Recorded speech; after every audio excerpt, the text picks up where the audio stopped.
Born into a world where my last name opens more doors than I care to walk through, you could say I had it all laid out for me. My dad's the big boss of a company you've probably seen tick across the stock exchange screen more times than you've cursed the morning alarm. Yes, that kind of rich. But if you're expecting tales of a golden girl, draped in designer and sipping champagne for breakfast, you've got the wrong story. Me? I've always kept it real, feet firmly on the ground.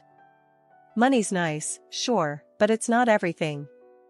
I chose a different path, one that's led me to places money can't buy and experiences no gold card can fetch. Charity work, helping those in need, and living a life that's, well, ordinary. That's me, Jessica. Not the heiress, just Jessica.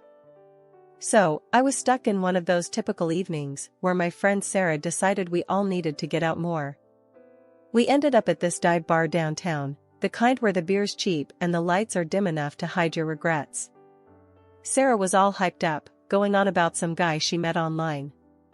"You've gotta meet him, Jess. He's totally your type," she kept saying. My type? Since when did she decide she knew my type? Anyway, we're there, and in walks this guy. Not Sarah's online prince, but another dude, Alex.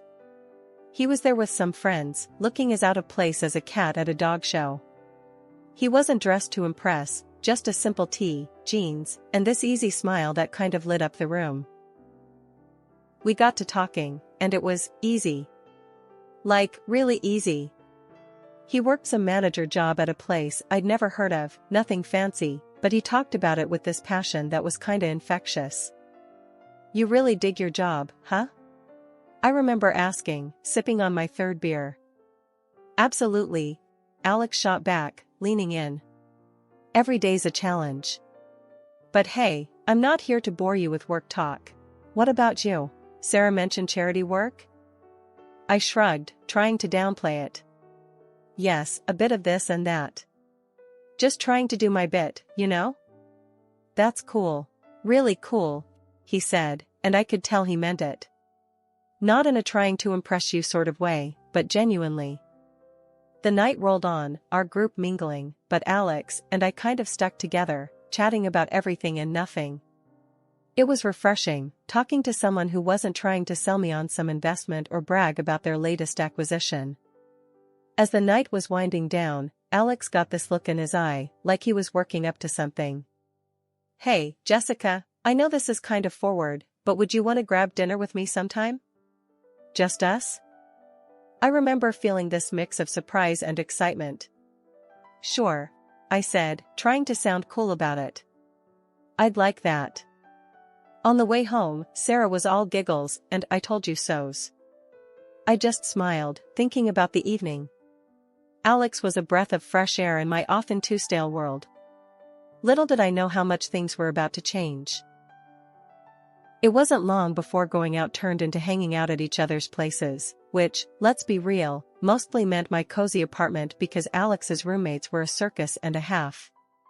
One evening, sprawled on the couch after devouring what might be the world's most average takeout pizza, Alex turned to me, his eyes serious, but his tone light.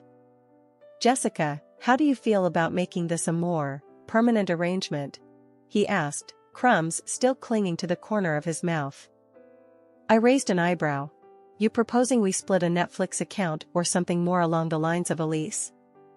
He chuckled, brushing off the crumbs. "Well, I was thinking more like a life together. But hey, we can start with Netflix."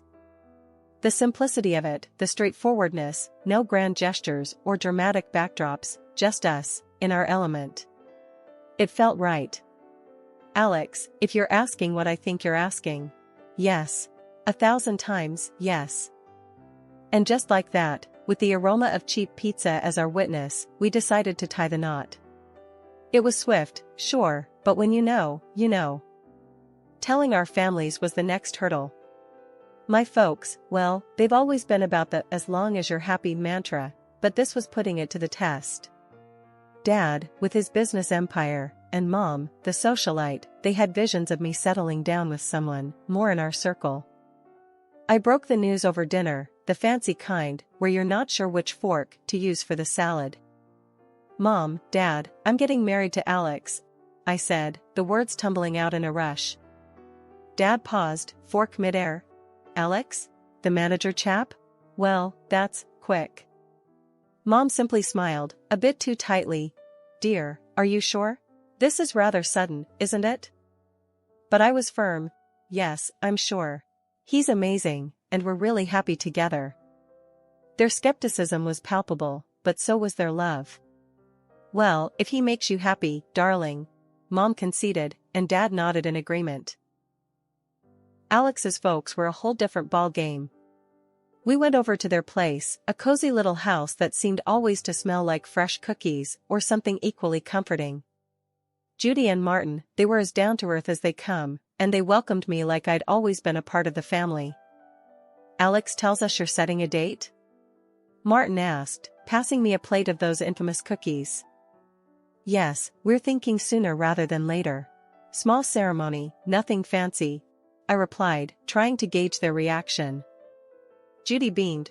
"Oh, sweetheart, that's wonderful. We're just thrilled for you both." Their warmth was enveloping, a stark contrast to the cautious optimism of my own parents. It was clear, right from the get-go, that our worlds were different, but the common ground was the genuine happiness for me and Alex. Planning the wedding, we were on the same page: keep it simple, keep it us. A small ceremony, close friends and family, and an open bar because, as Alex put it, if we're doing this, we're making sure everyone's having a good time. And that's how it went down.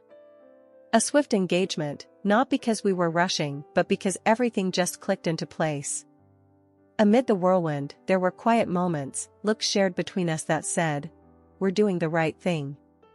And we really were. Living with Alex started off as everything I'd hoped for and more. We were like two peas in a pod, making our little corner of the world in that cozy, modern apartment I had rented. It was ours, filled with love, laughter, and a ton of takeout containers, because, let's face it, neither of us were winning any awards in the kitchen. It wasn't long before I started noticing how Alex's parents, Judy and Martin, had this way of dropping hints about things they liked or needed whenever they came over. At first, it was subtle, almost cute. "Oh, Jessica, that's a lovely coffee maker. Must make mornings a breeze," Judy would say, eyeing our shiny new appliance with a gleam in her eye. Or Martin, "This sofa is just divine. Our old one's been giving me a right pain in the back, you know." Wanting to be the good daughter-in-law, I'd surprise them with gifts here and there. A coffee maker for Judy, a comfortable new sofa for their living room, and so on. Their initial reactions were always the same, a mix of surprise and a little bit of guilt. "Oh, Jessica, you shouldn't have. This is too much," Judy would exclaim, her hands fluttering to her chest. "But, you know, humans are funny creatures. Give them an inch, and they'll take a mile." Those initial protests faded away, replaced by a growing list of subtle hints that were about as subtle as a brick through a window. "Dinner at your folks' place was lovely, dear. Did you see that new TV they have? Crystal clear. Ours is practically ancient." Alex would relay his parents' latest comments, oblivious to the change in their tone. One evening, after I'd just dropped a not-so-small fortune on a fancy new TV for them, Alex and I were curled up on the couch, my head resting in his lap. "They really loved the TV, babe. You're amazing, you know that," he said, his fingers running through my hair. I sighed, the weight of their expectations starting to press down on me. "Alex, do they expect us to keep doing this? It's getting a bit much, don't you think?" He paused, his hand stopping mid-stroke. "What do you mean? They're just happy, that's all." "Happy or taking advantage?" I pushed back, sitting up to look at him. "It feels like we're their personal shopping service." Alex was taken aback, his brow furrowing. "They're not like that, Jess. They're just not used to nice things, that's all." "But where does it end, Alex?" "It's like they've got a taste for it now, and they're not looking back," I argued, frustration creeping into my voice. The conversation ended with an uneasy truce, but it was clear we were on different pages. Judy and Martin's gratitude had morphed into entitlement, and it was putting a strain on us, on me. I loved Alex, but I wasn't about to become a bottomless ATM for his parents. When my dad's company hit the skids, it felt like the rug was yanked out from under my feet. That cushy life? Poof, gone. And with it, the whole dynamic of my relationship took a nosedive. The shift wasn't gradual, it was like flipping a switch from daylight to darkness. I had to break the news to Alex and his folks, and let me tell you, that was a conversation I'd been dreading. Listen up, things are gonna get tight. Dad's company's tanking, and well, we're in for a rough ride, I said, trying to keep my voice steady, but the tremor was there, betraying my nerves. Alex's reaction was a gut punch. You're kidding me, right? What do you mean things are gonna get tight? You're telling me we can't live like we used to because of your dad's mess? His words were like ice, and for a second, I wished the floor would swallow me whole. Judy and Martin's faces were no better, their disappointment barely masked. This is quite the situation you put us in, Jessica, Martin added, his tone dripping with reproach. And just like that, the warmth and camaraderie we once shared evaporated, replaced by this cold expectation that somehow, I was to blame for my family's financial downturn. Moving in with them was hell dressed up as a temporary solution.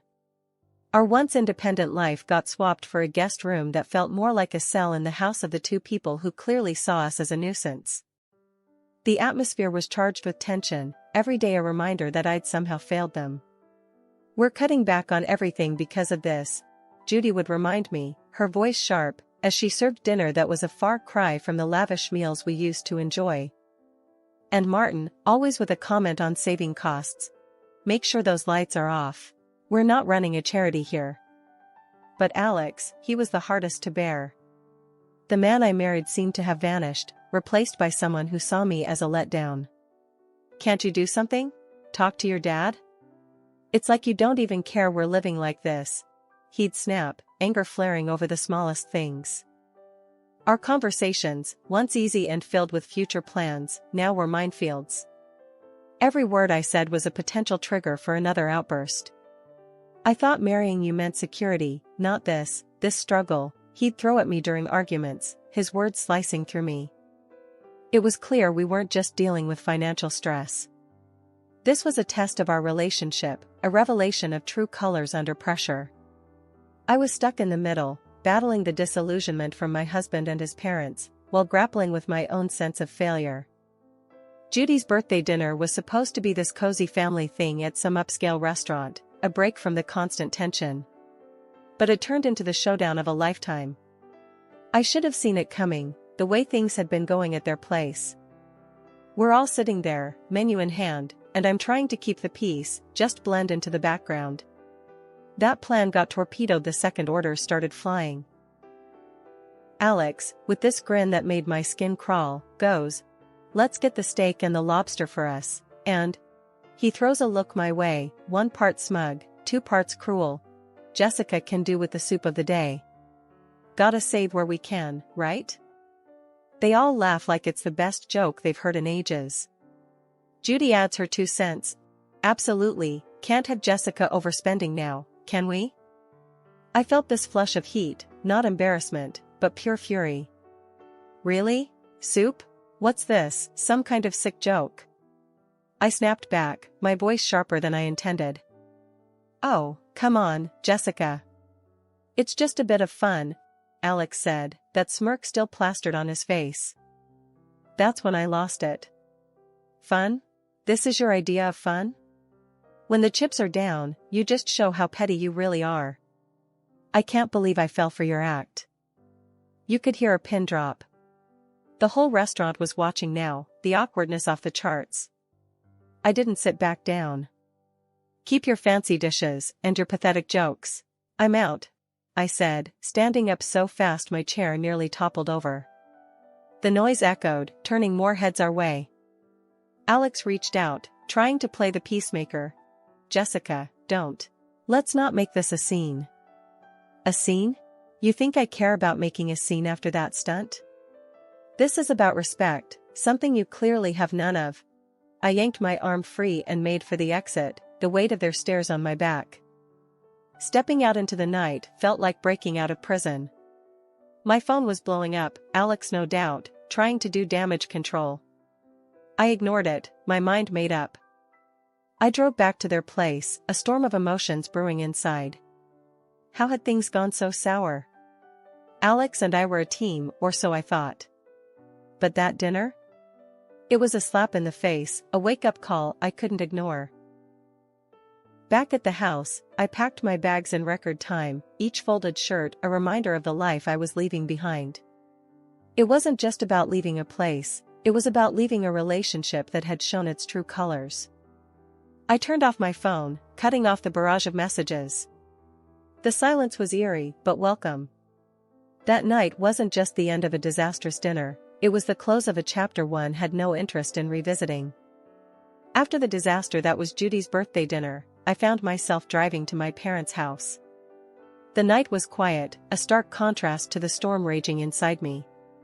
By the time I pulled up to their driveway, my decision was made. I needed sanctuary, yes, but more than that, I needed advice, something only my dad could offer.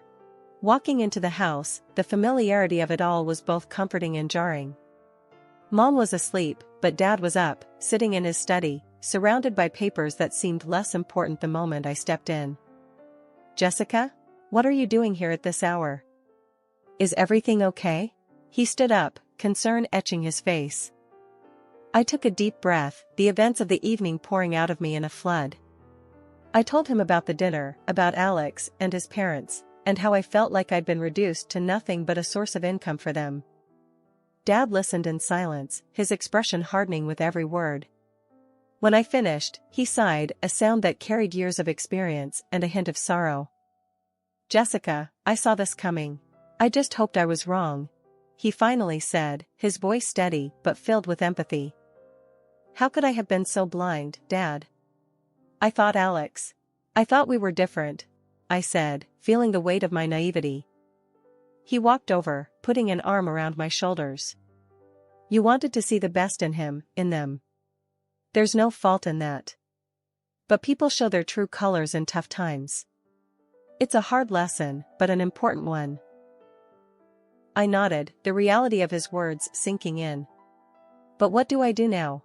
I can't go back there." "You'll stay here, for starters. As for the rest, we'll figure it out together," he assured me, his confidence a balm to my frayed nerves. Then, he shared something that took me by surprise. "You know, the company's situation isn't as dire as it seems.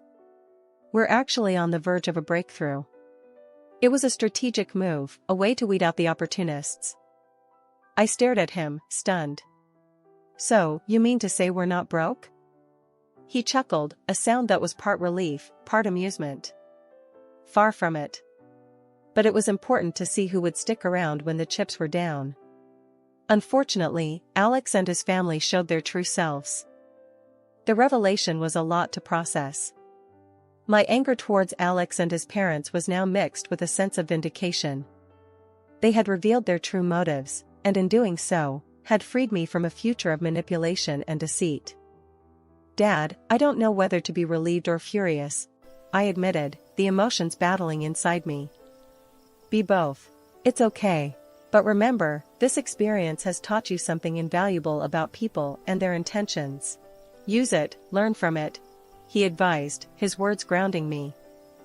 Walking up to Judy and Martin's house the next day felt like heading into the lion's den. I was ready for a showdown, but nothing could have prepared me for the cold reception I got. Alex was standing there, divorce papers in hand, with a look that could only be described as triumphant disdain. "Here you go. Let's get this over with," he said, practically shoving the papers at me. His parents were hovering behind, barely containing their glee. Finally getting rid of the freeloader, Judy snickered, and Martin nodded in agreement, a smug smile plastered across his face. Alex joined in. "Yes, turns out you're just an ordinary dummy without your daddy's money. Thought you'd cry, but guess what? We don't need a tearful mess around here." Their words stung, but not in the way they expected. I felt a bizarre mix of anger and liberation. I looked at the papers, then at them, and without a word, signed where I needed to. As I did, their smiles widened, thinking they'd won. But I had the last laugh. Pulling out a newspaper from my bag, I slapped it down on the table with more force than necessary. "Thought you might find this interesting," I said, my voice dripping with unrestrained satisfaction. The headline screamed about my dad's company making a monumental comeback, profits soaring higher than ever. Watching their faces drain of color was a sight I'd pay to see again. Judy and Martin's smugness vanished, replaced by shock, then desperation. Alex's arrogance crumbled, leaving him looking like a child who'd just lost his favorite toy. Judy suddenly switched gears, stepping towards me with arms wide open. "Oh, my sweet girl, it's all a big misunderstanding. Let's hug it out." Martin, ever the opportunist, chimed in. "Let's not rush things. Sit down, have a coffee, and we can talk this through." And Alex, oh, Alex, he was the picture of regret. "I was wrong, okay? We can fix this. I want to make everything right. Please." Their sudden change of heart was almost comical. Almost. I couldn't help but laugh, a deep, hearty sound that felt cleansing. "You three are something else, you know that? But here's a newsflash for you, I'm done. Done with the lies, the manipulation, and the so-called family that only values me for my bank account." I turned to leave, their protests and pleas fading into the background. They called after me, a mix of desperation and disbelief in their voices, but I didn't look back. Not this time. After the spectacle at Judy and Martin's house, I was done. Not just with them, but with the whole sorry saga that had become my life. I needed a fresh start, a clean slate. So, I took some time, holed up at my folks' place, getting my head and heart back in the game. One afternoon, a couple of weeks after the divorce was finalized, I was out for coffee with Sarah, my ever-supportive friend who had been there through it all. "Girl, you look like a weight's been lifted," she commented, sipping her latte. I laughed, feeling lighter than I had in months. "You have no idea. It's like I can finally breathe again." Sarah leaned in, her expression turning serious. "So, what's next for you, Jess? You've got a clean slate now." I thought about it, stirring my coffee absent-mindedly. "I'm not sure, but I'm excited to find out. Maybe I'll travel, pick up some of the charity work I had to put on hold. As for love," I paused, giving her a wry smile. "I think I'll give that a miss for a while. Just make sure you're doing what makes you happy, okay?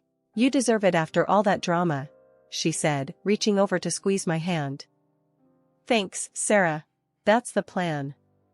Not long after that conversation, my phone started buzzing with calls and messages from Alex. He was pleading, saying he'd changed, that we could start over. His parents even got in on the act, sending messages filled with apologies and invitations to talk things over. Sitting in my room, phone in hand, I couldn't help but laugh. The sheer audacity was almost admirable. Almost. I typed out a response, one I'd been mulling over for days. "Alex, moving on means moving forward, not going back to what broke you. I wish you all the best, but this is where our paths end for good. Take care." Hitting send felt like closing the final chapter of a book I'd been stuck in for too long. And just like that, I was ready to start writing a new one. The next few months were a blur of activity. I threw myself into my work, took up volunteering with a vengeance, and even booked a solo trip to a place I'd always wanted to visit. Life was full, and for the first time in a long while, it was fulfilling too. One evening, sitting on a balcony overlooking a bustling street in a far-off city, I realized I'd found what I'd been searching for all along: peace. The drama, the heartache, the betrayal, it all seemed like a distant memory. My phone buzzed with a new message, but this time, it was from a number I didn't recognize. Hesitantly, I opened it. It was from someone I'd met during my travels, someone who'd made me laugh and think in equal measure. "Hey, Jessica. How about dinner when you're back? No expectations, just food and good company." I stared at the message, a smile slowly spreading across my face. Maybe it was time to open my heart again, but on my terms, at my pace. Yes, I'd like that. I typed back, hitting send before I could second-guess myself. Looking out at the city lights, I felt a sense of excitement for the future. I had moved on, not just from Alex and his family, but from the person I was when I was with them. I was stronger, wiser, and ready for whatever came next.